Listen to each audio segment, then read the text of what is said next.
क्या हर रिंग के अंदर उनसे छोटी रिंग होती है? Smaller than this ring, ring R उससे छोटी कोई रिंग होती है जो उसमें कंटेन्ड हो? अगर होती है तो उसको बोलते क्या है? उसको बोलते हैं सब रिंग। उस सब रिंग वो हम चेक कैसे करते हैं कि ये कोई एक हमारे पास सेट है कि वो सब रिंग बना रहा है कि नहीं बना रहा? कौन कौन से उसके एग्जाम्पल्स होते हैं, किस किस टाइप के एमसीक्यूज आते हैं, और जो आपकी सब रिंग्स होती हैं उनकी प्रॉपर्टीज क्या क्या होती हैं। सो ये सब कुछ हम आज की क्लास में डिस्कस करने वाले हैं। हेलो एवरीवन, आई एम उपासना तनेजा। सो आज की क्लास हमारी है सब रिंग्स के ऊपर। ये हमारा रिंग थ्योरी का लेसन नंबर 7 है, जिसमें हम क्या करेंगे, सब रिंग्स डिस्कस करेंगे। राइट, व्हाट आर सब रिंग्स? ठीक है। सो सबसे पहले हम सब रिंग की डेफिनेशन करेंगे। ओके, सबसे पहले आप बताइए, आपको पता है रिंग आर क्या होता है? ठीक है, आर एक सेट होता है with respect to two operation plus and dot, है ना। उसके बाद क्या होता है, आर कुछ प्रॉपर्टी सेटिस्फाई करता है कि आर प्लस क्या होता है, एक अबिलियन ग्रुप होता है, आर डॉट सेमी ग्रुप होता है, और ये क्या करते हैं, डिस्ट्रीब्यूटिव प्रॉपर्टी सेटिस्फाई करता है आर जो सेट होता है। अगर ऐसा होता है तो हम कहते हैं कि आर एक रिंग है। ठीक है, अब हम आर का ही कोई एक सबसेट उठाते हैं एस।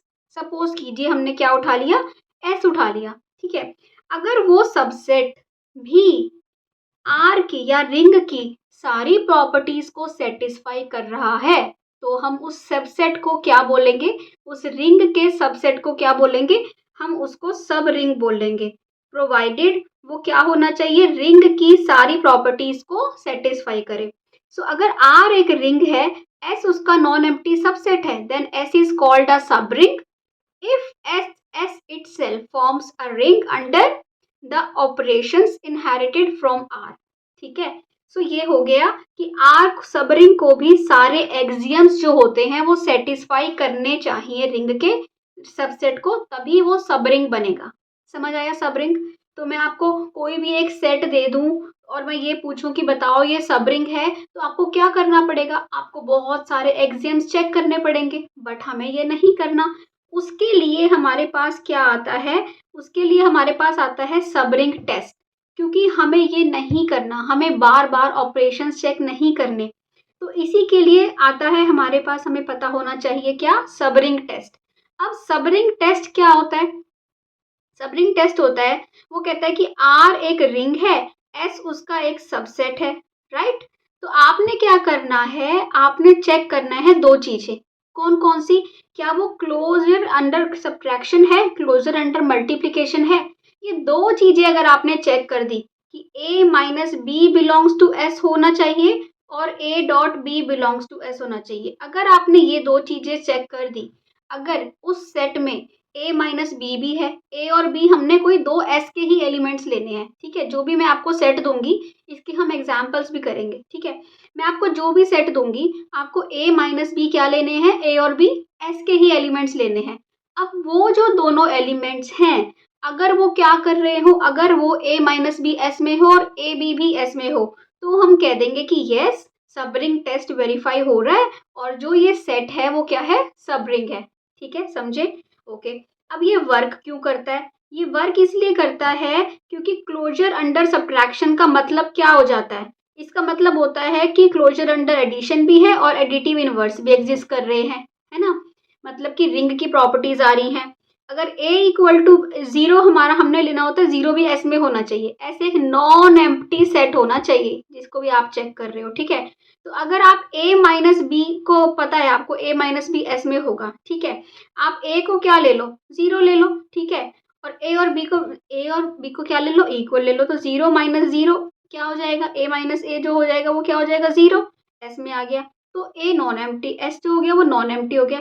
तो हम ये चीजें भी चेक करके, इसीलिए हमारा जो सब रिंग टेस्ट है वो सारी प्रॉपर्टीज को इवेंचुअली देख लेता है। ठीक है, एक ये है ऑल्टरनेटिव सब रिंग टेस्ट, ये आपको वैसे करने की नीड नहीं है, बट स्टिल ये टेस्ट क्या कहता है, आपको दो ही चीजें चेक करनी है वैसे तो, कि a माइनस बी एस में होना चाहिए, a डॉट बी एस में होना चाहिए, बट हम फिर भी जब भी किसी सेट को हम सब रिंग दिखाते हैं ना, तो हम उसको ये जरूर दिखाते हैं कि वो नॉन एम्प्टी है। चाहे वो इस केस के अंदर आ जाता है 0 - 0 बिलोंग्स टू एस, बट फिर भी हम ये 0 बिलोंग्स टू एस ये लेके एक बार दिखाते हैं कि ये नॉन एम्प्टी है, क्योंकि फर्स्ट कंडीशन सब रिंग प्रूव करने की यही होती है कि जो सेट होता है वो नॉन एम्प्टी होना चाहिए, राइट। तो यही 3 कंडीशन की बस कौन सी कंडीशन ऐड हो गई इसमें, ये 0 वाली कंडीशन ऐड हो गई कि 0 बिलोंग्स टू एस और a - b belongs to S, a dot b belongs to S, ये सेम है, ठीक है। इसके बाद एक टेस्ट 2 होता है कि आपने S नॉन एम्प्टी होना चाहिए, a प्लस बी एस में माइनस a एस में a डॉट b, इन दोनों को मिला के ही तो ये कंडीशन आई कि a माइनस बी एस में होना चाहिए, ठीक है। सो इन्होंने ब्रेक कर दिया, बट हमें इतना लर्न करने की जरूरत नहीं है, हमें सिर्फ क्या देखने हैं, 2 टेस्ट अब हमने देखने हैं कि for a b belongs to s, a minus b भी s में होना चाहिए और a डॉट b भी s में होना चाहिए। समझ गए बात को, क्या होती है सब रिंग, कैसे हमने करना है, एक हमने रिंग ली, एक उसका हमने सबसेट लिया, वो सबसेट अगर 2 चीजें दिखा देगा तो हम बोल देंगे कि यस इट इज अ सब रिंग, ठीक है। अब आ जाओ फर्स्ट एग्जाम्पल पे, क्या है first example, z is a subring of q, क्या z q की सब रिंग होती है, q होता है set of rational numbers, right, और z होता है सेट ऑफ इंटीजर्स, राइट। सो अब हमें ये अगर z को, z एक सबसेट होता है r का, है ना, मतलब जो z है वो q का एक सबसेट है, अगर z q का एक सबसेट है, हमें बेसिकली क्या दिखाना है, हमें क्या वेरीफाई करना है, 3 चीजें वेरीफाई करनी है, क्या कि एक तो z नॉन एम्प्टी होना चाहिए, है ना, दूसरी चीज हमने क्या करनी है कि a minus B belongs to z होना चाहिए और a dot b belongs to z होना चाहिए। अब आप बताओ, अगर आप z लेते हो, सेट ऑफ इंटीजर्स लेते हो, ठीक है, क्या होता है 0 plus minus 1 plus minus 2 up to so on, यही होता है। अब आप ये लेते हो, आपको पता है कि z जो है वो नॉट इक्वल टू 5 है, z एम्प्टी तो नहीं है।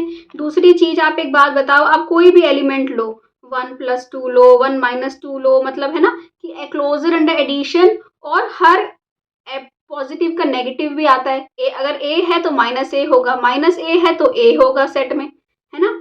तो मतलब a माइनस बी हमेशा z में ही आएगा, आप कोई भी 2 एलिमेंट ले लो आएगा ना, ऐसे ही आप कोई भी 2 एलिमेंट ले लो, उनको मल्टीप्लाई करो, हमेशा z में ही आएगा। इसका मतलब क्या हो जाएगा कि z is a subring of q, बात समझ आई कि z जो होता है वो q का सब रिंग होता है, राइट, ओके।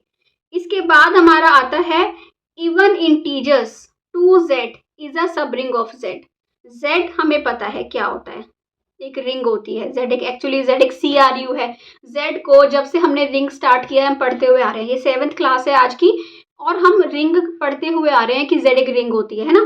तो z क्या है, इंटीजर्स की रिंग होती है अंडर एडिशन मल्टीप्लीकेशन, और 2z क्या होता है, 2z होता है इवन नंबर्स वाली रिंग, है ना, 2z होता है इसका सबसेट, तो कौन सा सबसेट, इवन नंबर्स वाला, 0 plus minus 2 plus minus 4 up to so on, ये होता है ना, 0 plus minus 2 plus minus 4 up to so on, ये होता है 2z, ठीक है।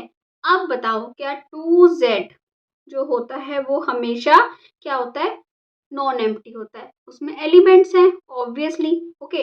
अब पता है आपको कि अगर आप 2 इवन नंबर्स को सब्ट्रैक्ट करते हो तो you will always get even number, कभी भी आप 2 इवन नंबर्स को सब्ट्रैक्ट करोगे हमेशा क्या मिलेगा, इवन नंबर ही मिलेगा। Similarly when you multiply 2 even numbers, 2m multiply 2n, you will always get even number, है ना, 2 टाइम्स 2mn, मतलब कि आपको हमेशा 2 इवन नंबर्स को अगर आप क्या करो, ऐड करो या आप क्या करो, मल्टीप्लाई करो, तो आपको क्या मिलेगा, हमेशा आपको हमेशा इवन नंबर मिलेगा, right. So 2z is also a subring of z, right. इसके बाद हमारा आता है third example, z under root 2 is a subring of r, ठीक है, z under root 2 is a subring of r। So ring एक r है, ठीक है, और ये इसका सबसेट है, इसमें किस टाइप के एलिमेंट्स होते हैं z अंडर रूट 2 में, इसमें एलिमेंट्स होते हैं किस टाइप के, a प्लस बी रूट 2, ठीक है, where a b belongs to z, ठीक है। ये जो आपका सेट है वो कह रहा है जो ये रिंग का सबसेट है ये क्या एक सब रिंग होता है, कैसे प्रूव करोगे, आपको 3 चीजें दिखानी है, कौन सी 3 चीजें कि z अंडर रूट 2 क्या है, नॉन एम्प्टी है ना, दूसरी चीज दिखानी है आपको, a minus B belongs to z under root two होना चाहिए। अब उसके लिए कोई भी दो एलिमेंट्स अगर लोगे वो z अंडर रूट टू से तो लोगे।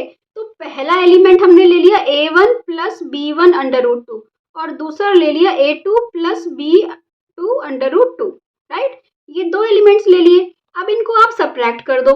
सब्ट्रैक्ट करोगे तो आप रियल वालों को अलग सब्ट्रैक्ट कर दो, अंडर रूट टू के साथ है वो भी रियल ही है। जो a1 a2 को अलग कर दो और अंडर रूट टू के साथ वालों को अलग लिख दो। तो ये भी तो आप इसको बोल सकते हो c1 plus c2 under root to, मतलब कि ये भी किसका एलिमेंट हो गया, z अंडर रूट टू का। सिमिलरली जब आप इन दोनों को मल्टीप्लाई करोगे a1 प्लस b1 रूट टू a2 प्लस b2 रूट टू, है ना, तो क्या आएगा a1 a2 plus 2 b1 b2। हमने क्या करा, a1 जो हमारे बिना अंडर रूट टू वाली टर्म्स है उनको अलग लिख दिया और अंडर रूट टू वाली टर्म्स को अलग लिख दिया। तो इसको आप बोल दो d1 और इसको आप बोल दो d2। तो ये क्या हो जाएगा, d1 plus d2 root two, right. ये भी z अंडर रूट टू में है। तो इन शॉर्ट मैं ये कहना चाह रही हूँ कि अगर आपने किसी भी सेट को रिंग प्रूव करना है तो आपको क्या करना है, आपको तीन चीजें दिखानी है कि एक तो वो नॉन एम्प्टी है और आपको ये दिखाना है कि वो a माइनस बी उसमें है और a डॉट बी भी उसमें है, ठीक है। इसके बाद आता है हमारा नॉन एग्जाम्पल, कि ये एग्जाम्पल नहीं है ऑड इंटीजर्स का। अगर आप कोई ऑड इंटीजर्स का सेट लेते हो, ऑड इंटीजर्स कौन से होते हैं, 1 3 5 7, है ना। इसमें प्लस माइनस भी लिख लो, प्लस माइनस भी है, ये ऑड इंटीजर्स हैं तो प्लस माइनस 1 प्लस माइनस 3, ठीक है। अब आप इन्हीं को अगर आप वेरीफाई करके देखो तो अगर आप दो ऑड नंबर को लेते हो, उनको ऐड करो या सब्ट्रैक्ट करो, वो किस में आएंगे, वो इवन नंबर में आ जाएंगे। जैसे कि आप 1 माइनस 3 लो, a माइनस बी लो, क्या मिलेगा, -2। क्या -2 ऑड इंटीजर से बिलोंग करता है, नहीं करता, वो तो इवन इंटीजर्स में आ गया या फिर इंटीजर्स में आ गया। तो यहाँ पे आपका क्लोजर लो ही वेरीफाई नहीं हो रहा। अगर आपका ये क्लोजर लो ही वेरीफाई नहीं हो रहा तो ये जो ऑड इंटीजर्स का सेट है ये एक सबरिंग नहीं है। तो आई होप आपको क्लियर हो रही हैं चीजें कि एक्चुअल में सबरिंग होता क्या है, कैसे उसका जो टेस्ट होता है वो क्या होता है और कैसे उसके एग्जाम्पल्स को हम प्रूव करते हैं कि yes they are a subring, ठीक है। और अगर आपने अब तक मेरे चैनल को सब्सक्राइब नहीं किया है तो प्लीज चैनल को सब्सक्राइब कर दो और आगे की वीडियोस चाहिए तो नोटिफिकेशन आइकन पे, बेल आइकन पे प्रेस कर दो ताकि आपको आगे की वीडियोस ही मिलती रहे। और मेरे चैनल पे आपको ग्रुप थ्योरी की बहुत सारी वीडियोस मिल जाएंगी। ग्रुप थ्योरी डिटेल में अराउंड 115 क्लासेस हैं, वो हमने डिटेल में डिस्कस किया है। ग्रुप थ्योरी के नोट्स हैं, अगर आपको चाहिए ग्रुप थ्योरी के नोट्स, जहाँ पे ग्रुप थ्योरी के डिटेल मिल जाएगी आपको, और मैंने साइड में हिंदी में भी एक्सप्लेन किया है वहीं पे लिख के ही। तो अगर वो नोट्स चाहिए तो ग्रुप थ्योरी नोट्स मेरे चैनल पे एक वीडियो है, हर प्लेलिस्ट में है, वो आप जाके वो वीडियो देख सकते हो कि कैसे आपको वो नोट्स मिलेंगे, ठीक है। सो आ जाओ स्टार्ट करते हैं अब हम नया topic, important properties of subrings. Topic यही है, नया आपका सब टॉपिक लगा लीजिए, क्या है, इम्पॉर्टेंट प्रॉपर्टीज ऑफ सबरिंग। जो अब आपका हमने पढ़ लिया सबरिंग्स क्या होती हैं, उसके एग्जाम्पल्स क्या होते हैं ये भी हमने पढ़ लिया, राइट। एग्जाम्पल्स पढ़ने के बाद हमने ये भी पढ़ लिया कि हम कैसे उन एग्जाम्पल्स को एक्चुअल में प्रूव करते हैं कि यस ये सबरिंग है, ठीक है। इसके बाद हमारी आती है इंटरसेक्शन प्रॉपर्टी। क्या होती है कि अगर कोई S1 और S2 दो सबरिंग्स हैं तो उनका इंटरसेक्शन भी हमेशा एक सबरिंग होगा, is also a subring of R, ठीक है। इनका इंटरसेक्शन भी हमेशा क्या होगा, सबरिंग होगा, राइट, ओके। इसके बाद आता है चेन ऑफ सबरिंग। देखो चेन ऑफ सबरिंग का मतलब क्या है, वो ये कह रहा है कि जो Z होता है ना, सेट ऑफ इंटीजर्स, वो एक सबरिंग होता है सेट ऑफ रैशनल नंबर की, जो हमने ऊपर देखा भी, सही है ना। और जो सेट ऑफ रैशनल नंबर होता है वो सबरिंग होता है R की, और ये होता है subring set of complex numbers की। तो ये आपको चेन याद रखनी है। क्यों याद रखनी है, क्योंकि ये आपके कॉम्पिटिटिव एग्जाम्स में, नेट में, गेट में, IIT जैम में ये इसके ऊपर से बहुत क्वेश्चन आते हैं, तो आपको ये चेन भी याद रखनी है, ठीक है। इसके बाद सेंटर ऑफ सबरिंग क्या होता है, वैसे तो हम सेंटर ऑफ रिंग बहुत डिटेल में अच्छे से पढ़ेंगे, नेक्स्ट टॉपिक इसका सेंटर ऑफ रिंग ही है, ठीक है। बट हम जस्ट यहाँ पे डिफाइन कर लेते हैं कि देखो सेंटर ऑफ रिंग में कौन से एलिमेंट आते हैं, कि सेंटर ऑफ रिंग में वो एलिमेंट्स आते हैं, ऐसे एलिमेंट्स रिंग के जो बाकी सारे एलिमेंट्स के साथ कम्यूट करते हो। मैंने 1 उठाया, अगर 1 सबके साथ कम्यूट कर रहा है तो वो सेंटर में आएगा। मैंने 2 उठाया, अगर 2 सबके साथ कम्यूट कर रहा है तो 2 सेंटर में आएगा, ठीक है। तो सेंटर ऑफ रिंग में वो सारे एलिमेंट्स आते हैं जो कम्यूट करते हैं, right, okay. So centre of ring हमेशा सब रिंग होता है। नेक्स्ट वीडियो में हम इसका प्रूफ करने वाले हैं। ओके, यूनिटी क्या होती है सब रिंग में? यूनिटी बताओ क्या होती है?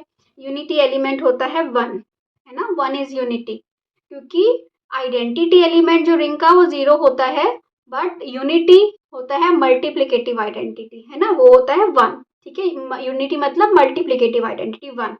S is a subring containing 1, then 1 is the unity of S. ठीक है।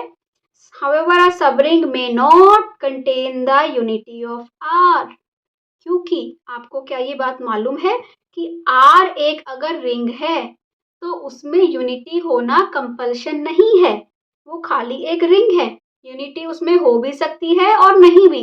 अगर उसमें यूनिटी है तो हम उसको बोलते हैं RU, रिंग विद यूनिटी। अगर वो कॉम्यूटेटिव भी है तो हम उसको बोलते हैं CRU, commutative ring with unity. But unity compulsory नहीं है। अगर रिंग की बात करें हम खाली तो यूनिटी उसमें कंपल्सरी नहीं है। ठीक है, तो सबरिंग में भी यूनिटी कंपल्सरी नहीं है। That can contain or may not contain the unity of R. Okay, so इसके बाद हमारा क्या आता है? मल्टीपल चॉइस क्वेश्चंस आते हैं इसके बाद हमारे।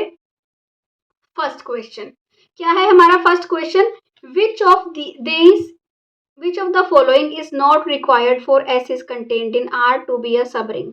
ओके, बताओ। फर्स्ट होना चाहिए क्लोज्ड अंडर एडिशन, होना चाहिए, यस होना चाहिए। क्लोज्ड अंडर मल्टीप्लिकेशन होना चाहिए, यस होना चाहिए। एडिटिव इनवर्स जो मैंने आपको सेकंड रूल बताया था ना, a minus B belongs to S, तो b जो होता है ना वो a का एडिटिव इनवर्स ही होता है, तो एडिटिव इनवर्स होने चाहिए। बट मल्टीप्लिकेटिव इनवर्सिस की नीड नहीं होती, है ना। सो इसीलिए सी पार्ट, इसका क्या आंसर है? Correct answer is C. Okay, so C is the correct answer. Next, इसके बाद आपका आता है the set of even integers two Z. क्या बताओ, अभी हमने ये डिस्कस किया था। Yes, set of even integers होता है not a subring of Z because it lacks unity.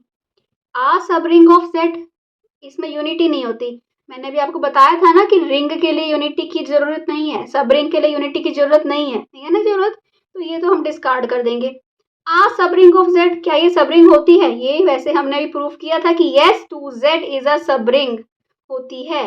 Note close under multiplication, मैंने आपको बताया था दो इवन नंबर्स को मल्टीप्लाई करो तो क्या मिलता है? इवन ही मिलता है। इसका मतलब मल्टीप्लीकेशन के अंडर ये क्लोज होती है, तो ये भी डिस्कार्ड कर दो। नॉट क्लोज अंडर एडिशन, ये भी डिस्कार्ड कर दो। क्यों? क्योंकि दो इवन नंबर्स को अगर आप सम करो तो आपको क्या मिलेगा? इवन ही मिलेगा, राइट। तो इसका मतलब हमारा कौन सा पार्ट करेक्ट है? इसका बी पार्ट। बी पार्ट क्या है? कि आ सबरिंग ऑफ जेड, ये जो होती है ये सबरिंग होती है। ठीक है, इसके बाद आता है Z12। Z12 क्या रिंग होती है? होती है एडिशन, सॉरी, Z12 होती है addition modulo 12 and multiplication modulo 12। ठीक है, ये रिंग होती है। अब वो कह रहा है कि बताओ इन चारों में से कौन सी जो है वो सबरिंग है। ठीक है, आप सबसे पहले सबरिंग के लिए दो चीजें देखनी होती है ना, a minus B belongs to R, set S, और a dot B belongs to S। ठीक है, आप इनको ऑपरेशन करके देखो। ठीक है, जैसे सपोज करो मैं C उठाती हूँ, क्योंकि 5 टाइम्स 7 मल्टीप्लिकेशन मॉड्यूलो 12 करना, क्या आएगा? 35। 35 को आप जब 12 से डिवाइड करोगे तो आपको रिमाइंडर क्या मिलेगा? 11 मिलेगा। ठीक है, तो ये इसमें है वैसे मेंबर। ठीक है, ओके। 1 टाइम्स 5 करते हैं, 1 टाइम्स 5 क्या आएगा? 5, तो 5 ही मिलेगा आपको। ओके, 77, 7 टाइम्स 11 आपको क्या मिलेगा? 77। 77 को आप डिवाइड करोगे तो क्या मिल जाएगा? 6 मिल जाएगा। तो 6 तो इसमें नहीं है, रिंग में, इस सेट में नहीं है। इसका मतलब क्या हुआ कि ये सेकेंड जो एक्सियम है हमारा कि ए डॉट बी भी आर में होना, एस में होना चाहिए, वो तो ठीक नहीं हो रहा। ठीक है, इसलिए ये भी नहीं है। ठीक है, वैसे इसका अभी एक ट्रिक और आएगी, वो भी बताऊंगी, बट फिलहाल के लिए आपके पास क्या आंसर है ये। अगर आप 0, 3, 6, 9 इन वालों को चेक करोगे, मल्टी एडिशन पे चेक कर लो या फिर मल्टीप्लिकेशन पे चेक कर लो, आपको हमेशा क्या मिलेंगे? इसी से ही सबसेट से एलिमेंट मिलेंगे। तो ये जो है ये एक सबरिंग है। सो इसका आंसर क्या है? ए। बाकी आप किसी को भी चेक करोगे ये आपको सबरिंग्स नहीं मिलेंगे। ठीक है, इसके बाद हमारा आता है फोर्थ एग्जाम्पल, ये क्या है, अगर S1 और S2 सब रिंग है, सो कौन कौन सा S1 यूनियन S2 या इंटरसेक्शन या माइनस या मल्टीप्लाई, कौन सा हमेशा सब रिंग होता है? तो ये तो हम अभी रिजल्ट पढ़ चुके हैं कि S1 इंटरसेक्शन S2 क्या होता है, सब रिंग होता है। ठीक है, इसके बाद आता है द स्मॉलेस्ट, इसके बाद क्या आता है हमारा, the smallest subring of Q containing the element 1/2 is, कौन सी होगी smallest subring of Q containing the element 1/2? अब 1/2 Z में तो होता नहीं है, ठीक है, तो ये तो पहले ही डिस्कार्ड हो गया। ठीक है, उसके बाद क्या 1/2 Q में होता है? 1/2 Q में तो होता है, बट अब क्या Q सबसे छोटी है, उसके लिए हमें ये 3 रिंग्स देखनी पड़ेंगी। अब इस वाली में देखो A और B दोनों Z में है, ठीक है, और इसमें देखो ये है m/2⁴n, इसमें आपका जो n है वो नेचुरल नंबर का है, n आधा हो गया Z से, Z पूरा क्या था, पूरा सेट था। ठीक है, सो इसका जो आंसर है वो क्या है, डी। ठीक है, स्मॉलेस्ट सेट ये है, ये क्यू से भी छोटा होगा, क्यू के कुछ एलिमेंट्स आएंगे इसमें, और ये इस सेट से भी छोटा होगा, तो स्मॉलेस्ट सेट क्या हो गया आपका, डी। ठीक है, इसके बाद ये आपका एग्जाम्पल है, ऐसा एग्जाम्पल हम ऑलरेडी डिस्कस कर चुके हैं। This is a homework for you, आपको ये करना है और इसका आंसर कमेंट सेक्शन में मुझे बताना है। ठीक है, अगर अच्छा लग रहा है तो सब्सक्राइब भी करना है, लाइक भी करना है और कमेंट भी करना है, राइट? ओके, सो इसके बाद आपकी आती है क्विक समरी। क्विक समरी में क्या है आपका, सबरिंग टेस्ट। सबसे पहले सबरिंग टेस्ट हम कर चुके हैं, ठीक है, इसके बाद हम कॉमन एग्जाम्पल्स कर चुके हैं, राइट? इसके बाद हम नॉन एग्जाम्पल्स भी कर चुके हैं, है ना, ऑड इंटीजर्स का जो सेट था, या फिर पॉजिटिव इंटीजर्स का आएगा, या unity of a ring. Intersection property भी कर चुके हैं कि अगर दो रिंग्स हैं तो उनका इंटरसेक्शन ऑलवेज सब रिंग होगा, अगर कोई दो सब रिंग्स हैं तो, है ना। यूनिटी की सब रिंग मे और may not contain unity of the parent ring, क्योंकि रिंग की कंडीशन के लिए यूनिटी होना कंपलसरी नहीं है। सो आई होप आपको आज की क्लास क्लियर हुई है। अगर आपको अच्छा लगा है तो आपने चैनल को सब्सक्राइब करना है, वीडियो को लाइक करना है, और प्लीज़ एक बार चैनल को विजिट कीजिए। मेरे चैनल पे आपको बहुत सारी ग्रुप थ्योरी की प्लेलिस्ट, रियल एनालिसिस की प्लेलिस्ट, कॉम्प्लेक्स एनालिसिस डिटेल में करी है, और बहुत जगह पे मोस्टली हर क्लास में मैं एमसीक्यूज भी डिस्कस करती हूँ। सो प्लीज़ चैनल को विजिट कीजिए एक बार और बताइए कि कैसा लगा आपको। ठीक है, इसके अलावा मेरा एक ब्लॉग है upasna.taneja@blogspot.com, जो मैंने अभी लिखना स्टार्ट किया है ब्लॉग, जिसपे मैं ग्रुप थ्योरी के डाल रही हूँ। ओके, एंड उसके अलावा एक मेरा और चैनल है डॉक्टर उपासना पीटी मैथ्स वर्ड। सो आप वहाँ पे भी विजिट कर सकते हो। वहाँ पे मैं बेसिकली वैदिक मैथ शॉर्ट ट्रिक्स, या लॉजिकल रीजनिंग के क्वेश्चन, या आईक्यू टेस्ट के क्वेश्चन, या मैथ्स ओलंपियाड के, तो ये कुछ प्लेलिस्ट आपको वहाँ मिल जाएंगी। वहाँ पे भी डेली शॉर्ट्स आती हैं, और इस चैनल पे भी डेली आपको शॉर्ट्स भी मिलेंगी और videos every Monday and Thursday मिलेगी। सो प्लीज़ चैनल विजिट करते रहिए, दोनों ब्लॉग एक बार देख लीजिए और अपने रिव्यूज़ दीजिए। Thank you, bye bye, see you in next video.